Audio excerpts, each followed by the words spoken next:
ನಮಸ್ಕಾರ, ಶುಭೋದಯ ಪ್ರೀತಿಯ ವೀಕ್ಷಕರೆಲ್ಲರಿಗೂ ಸಂಕಲ್ಪ ಸುದ್ದಿ ಕಾರ್ಯಕ್ರಮಕ್ಕೆ ಆತ್ಮೀಯ ಪ್ರೀತಿಯ ಸ್ವಾಗತ ಹೇಳ್ತಾ ಇರೋದು ನಾನು ಅನುಷಾ.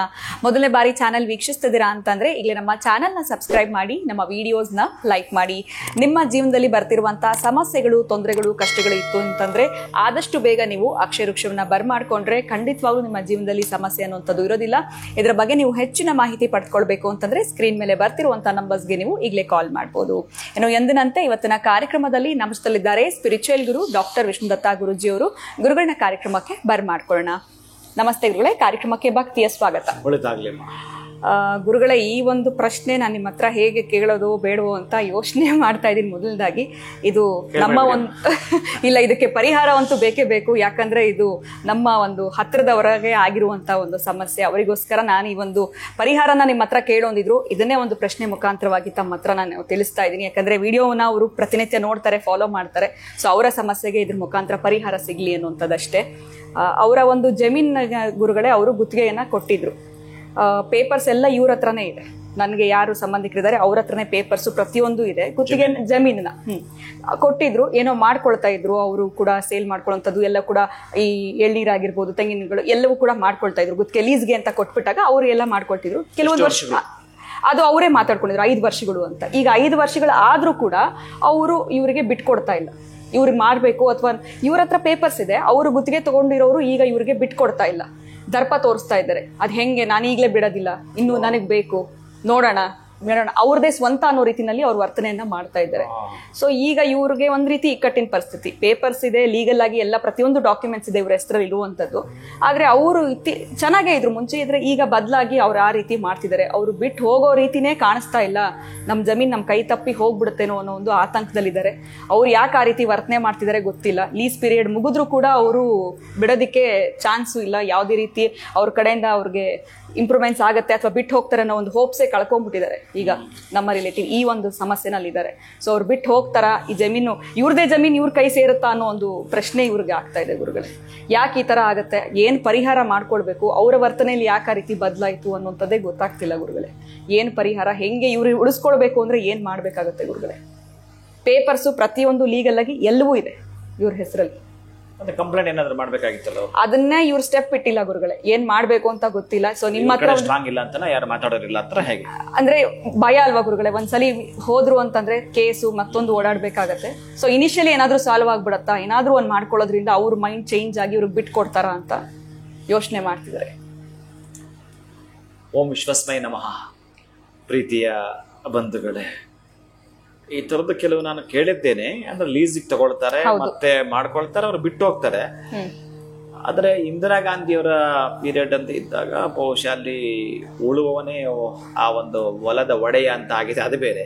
ಬಟ್ ಈಗ ನೀವ್ ಹೇಳ್ತಿರೋದು ನೋಡಿದ್ರೆ ಲೀಸ್ನವನೇ ಯಜಮಾನ ಆಗ್ತಾ ಇದೆ. ಅಲ್ಲ, ಕೆಲವೊಂದು ಹೇಗೆ ಅಂತಂದ್ರೆ ಅಷ್ಟೇ ಇಲ್ಲ, ಬ್ರಹ್ಮಾಸ್ತ್ರವನ್ನು ತೆಗೆದು ಬಿಡು ಅಂತಾರೆ. ಬ್ರಹ್ಮಾಸ್ತ್ರವನ್ನು ತೆಗೆದು ಬಿಡು ಕೆಲವೊಂದು ಸಂದರ್ಭದಲ್ಲಿ ಹೇಳ್ತಾನೆ. ಬಟ್ ಈಗ ಹೇಳಿದ್ರೆ ಬೇರೆ ಬೇರೆ ಪ್ರಯೋಗಗಳು ಪ್ರಾರಂಭಿಸೋದು ಬಹಳ ಕಷ್ಟ. ಈ 3 ಕಣ್ಣಿನ ಚಿಪ್ಪು ನೋಡಿದಿರಲ್ಲ ತಾವು, ತೆಂಗಿನದ್ದು 3 ಕಣ್ಣಿನ ಚಿಪ್ಪು, ಅದರ ಚೆನ್ನಾಗಿ ಸುಟ್ಟು ಅದರದ್ದು ಬೂದಿ ಉಳ್ಕೊಳ್ಳುತ್ತೆ. ಅಂದ್ರೆ ಕಪ್ಪು ಮಸಿ. ಆ ಕಪ್ಪು ಮಸಿಯನ್ನು ಹಾಗಾದ್ರೆ ಇವರು ಅವರ ಹೊಲದಲ್ಲಿ ಹೋಗೋವಂಥವ್ರಾಗಿರ್ಬೇಕು. ಅವರಿಗೆ ಸಂಬಂಧಪಟ್ಟ ಯಾವ ಲ್ಯಾಂಡ್ ಇದೆಯೋ, ಯಾವುದು ತೊಂದರೆಗೆ ಸಿಕ್ಕಾಕೊಂಡಿದೆಯೋ ಆ ಜಮೀನೊಳಗಡೆ ಇವರು ಹೋಗುವಂಥರಾಗಿರಬೇಕು.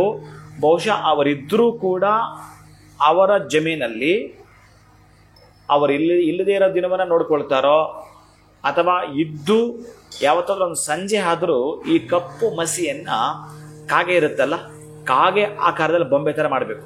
ಈ ಮಸಿಯನ್ನೇ ಒಂದಷ್ಟು ಆ ಜಮೀನಲ್ಲಿ ಮಾಡುವಂಥ ಪ್ರಯೋಗ ಇರುತ್ತೆ. ನಂತರ ಈ ಕಾಗೆದು ಒಂದು ಪುಕ್ಕ, ಆ ಒಂದು ರೆಕ್ಕೆಯನ್ನು ತೆಗೆದು ಅದರ ಮೇಲೆ ಅವರ ಹೆಸರನ್ನು ಬರೀತಕ್ಕಂತಹದ್ದು. ಸ್ಮಶಾನದಲ್ಲಿ ಒಂದಷ್ಟು ಮಣ್ಣನ್ನು ಕ್ರೋಢೀಕರಿಸಿ ತಂದುಬಿಟ್ಟು ಅದರ ಮೇಲೆ ಹಾಕೋಗುವಂಥದ್ದು. ಇವನು ಇಲ್ಲಿಂದ ಪಲಾಯನವಾಗಬೇಕು ಅಂತೇಳಿ ಇದು ತಂತ್ರ. ಈ ತಂತ್ರ ಮಾಡಿದ್ರೇನೆ ಸಾಕು, ಮಂತ್ರವೂ ಬೇಡ, ಯಂತ್ರವೂ ಬೇಡ. ಬಹುಶಃ ಆ ಜಮೀನಲ್ಲಿ ಇಷ್ಟೇ ಮಾಡ್ತಕ್ಕಂತಹದ್ದು. ಬೇರೆ ಇನ್ನು ಉಳಿದ ಪದಾರ್ಥಗಳೆಲ್ಲ ಕೂಡ ಎರಡನೇ ಇದು. ಈ ಕಪ್ಪಿರತಕ್ಕ 3 ಕಣ್ಣಿನ ಚಿಪ್ಪನ್ನು ಕಪ್ಪು ಮಾಡಿ ಕಾಗೆ ಆಕಾರ ಮಾಡಿ ಆ ಸ್ಮಶಾನದ ಮಣ್ಣನ್ನು ಹಾಕಿ ಆದರೆ ಆ ಒಂದು ಕಾಗೆ ರೆಕ್ಕೆಯಿಂದ ಯಾರು ದರ್ಪ ಮಾಡ್ತಿದ್ದಾನೋ ಅವನ ಹೆಸರನ್ನು ಬರೆಯುವಂಥದ್ದು. ಇಷ್ಟು ಮಾಡಿದರೆ ಆ ಹೊಲದಲ್ಲೆಲ್ಲ ಕಾಗೆಗಳು ಜಾಸ್ತಿ ಇರ್ತವೆ, ಅವ್ರಿಗೆ ಅಪಶಕನೆ ಕಾಣಿಸ್ಕೊಳ್ಳುತ್ತೆ, ಅವ್ರಿಗೊಂದು ಇಂಡಿಕೇಶನ್ ಕೊಟ್ಬಿಡುತ್ತೆ. ಅವರ ಹಿರಿಯರಿಗೆ ಒಂದು ತೊಂದರೆ ಆಗ್ತಕ್ಕಂಥದ್ದು, ಯಾರ ದರ್ಪ ಮಾಡ್ತಿದ್ದ ಅವನಿಗೆ ತೊಂದರೆ ಆಗ್ತಕ್ಕಂಥದ್ದು. ಆಮೇಲೆ ಕನಸಲ್ಲಿ ಪದೇ ಪದೇ ಇವರಿಗೆ ಬಂದು ವಿಪರೀತವಾಗಿ ಕಾಗೆಗಳ ಆರ್ಚಾಟ ಜಾಸ್ತಿ ಮಾಡ್ತಕ್ಕಂತಹದ್ದು. ಓಹೋ, ನಮಗೆ ಯಾವುದೋ ಅಂದ್ರೆ ಅವನು ದ್ರೋಹ ಮಾಡ್ತಿದ್ದಾನೆ, ಅವನು ಮೋಸ ಮಾಡ್ತಿದ್ದಾನೆ ಅನ್ನೋದೇ ಆದರೆ ಅವನು ಭೀತಿಗೊಳಗಾಗ್ತಾನೆ. ಓ, ನಾನು ಮೋಸ್ಟ್ಲಿ ಇಲ್ಲಿದ್ರೆ ನನ್ನ ಪ್ರಾಣವೇ ಕಳ್ಕೋಬೇಕಾಗತ್ತೆ ಅನ್ನೋದನ್ನ ಹೇಳಿ ಸಮಾಧಾನವಾಗಿ ಸಮುಜಾಯಿಸಿ ಕೊಟ್ಟುಕೊಂಡು ಅವ್ರಿಗೆ ಏನೋ ಒಂದು ಹೇಳಿ ಒಂದಷ್ಟು ಹಣಕಾಸಿನ ಮಧ್ಯೆ ಏನಾದ್ರು ಇತ್ತು ಅಂತಂದ್ರೆ ಅವ್ರಿಗೂ ಹೇಳಿ ಹೊರಟೋಗ್ತಾನೆ. ಅಥವಾ ರಾತ್ರಿ ಖಾಲಿ ಮಾಡ್ತಾನೆ. ನಿಮ್ಮ ಜಮೀನು ಬಿಟ್ಟು ಬಂದಿದೆ, ನೀವೇ ಮಾಡ್ಕೊಳ್ಳಿ, ಏನಾದರೂ ಮಾಡ್ಕೊಳ್ಳಿ ಅಂತ ಏನೋ ಹೇಳಿ ಆದರೂ ಬಿಟ್ಟು ಹೊರಟೋಗ್ತಾನೆ. ಎಷ್ಟು ಶೀಘ್ರವಾಗಿ ಆಗುತ್ತೆ ಅಂತಂದ್ರೆ ಬಹುಶಃ ಅದೇನಾದರೂ ಆ ಕಪ್ಪು ವರ್ಣದ ಮಸಿ ಅಲ್ಲ ಹಾಕಿ ಸ್ಮಶಾನದ ಮಣ್ಣು ಹಾಕಿದ್ರೆ ಮುಗೀತು ಅವ್ರ ಕತೆ. ಅಷ್ಟು ವರ್ಕ್ ಆಗುತ್ತೆ. ಇನ್ನೂ ಸ್ವಲ್ಪ ಹಿಡುಕಿ ನಮಗೇನಾದರೂ ಆ ಕಾಗೆಯದ್ದು ಆ ಪುಕ್ಕ ಸಿಗಲಿಲ್ಲ ಅಂತಂದ್ರೆ ಮಾಡ್ಬೋದು, ದಾಳಿಂಬೆ ಕಡ್ಡಿಯಲ್ಲಿ ಕೂಡ ಬರಿಬಹುದು ಆಪ್ಷನ್. ಇನ್ನು ಕೆಲವೊಬ್ಬರಿಗೆ ಆ ಜಮೀನಲ್ಲಿ ಹೋಗೋಕ್ಕೆ ಆಗಲ್ಲ ಅಂತಂದ್ರೆ ಇದೇ ಪ್ರಯೋಗವನ್ನ ನೀವು ಸ್ಮಶಾನದಲ್ಲಿ ಮಾಡಿದ್ರು ಕೂಡ ಅವನು ಬಿಟ್ಟು ಕೊಡಬೇಕು. ಇದು ತಾಂತ್ರಿಕ ಪದ್ಧತಿ ಬಹುಬೇಗ ಕೈ ಹಿಡಿಯುತ್ತೆ. ಅವರು ಮಾಡೋ ಅಂಥದ್ದನ್ನ ಮನಸ್ಸಿಗೆ ಹಾಕ್ಕೊಂಡು ಎಂದಾದರೂ ಸಂಜೆ ವೇಳೆ 5:30 6:30 ಒಳಗಡೆ ಗೋಧುಳ ಲಗ್ನದಲ್ಲಿ ಈ ಒಂದು ಕೆಲಸವನ್ನ ಮಾಡಿದರೆ ಅವನು ಅಲ್ಲಿಂದ ಕಾಲ್ ಕೀಳ್ತಾನೆ, ಪಲಾಯನ ಆಗ್ತಾನೆ. ಈ ತರಹದ್ದನ್ನು ಮಾಡ್ಕೊಳ್ಳಿಕ್ಕೆ ಅವ್ರಿಗೆ ಹೇಳಿ, ಇನ್ಯಾರಿಗಾದ್ರೂ ತೊಂದರೆ ಇದ್ರು ಕೂಡ ನಿಮ್ಮ ಪ್ರಶ್ನೆ ಮುಖಾಂತರ ಅವರು ಮಾಡ್ಕೊಳ್ತಾರೆ. ಖಂಡಿತ ಗುರುಗಳೇ, ಎಲ್ಲೊಂದು ಕಡೆ ಜಮೀನಲ್ಲಿ ಒಳಗಡೆ ಹೋಗೋಂಗಿದ್ರೆ ಯಾವ ಒಂದು ತಂತ್ರ ಪ್ರಯೋಗ ಮಾಡ್ಕೊಳ್ಬೇಕಾಗತ್ತೆ. ಹೋಗಕ್ಕಾಗಲ್ಲ ಅಂತಂದ್ರೆ ಇದೇ ಪ್ರಯೋಗವನ್ನ ಸ್ಮಶಾನದಲ್ಲಿ ಮಾಡೋದ್ರಿಂದ ಅವರ ಒಂದು ಮೈಂಡ್ ಸೆಟ್ ಚೇಂಜ್ ಆಗತ್ತೆ.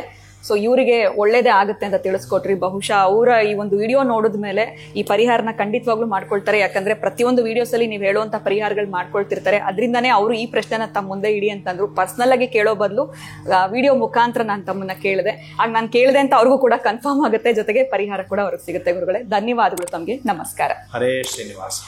ಇವತ್ತಿನ ವಿಡಿಯೋನ ಮುಗಿಸುವಂತಹ ಸಮಯ ಆಗಿದೆ. ನಮಸ್ಕಾರ.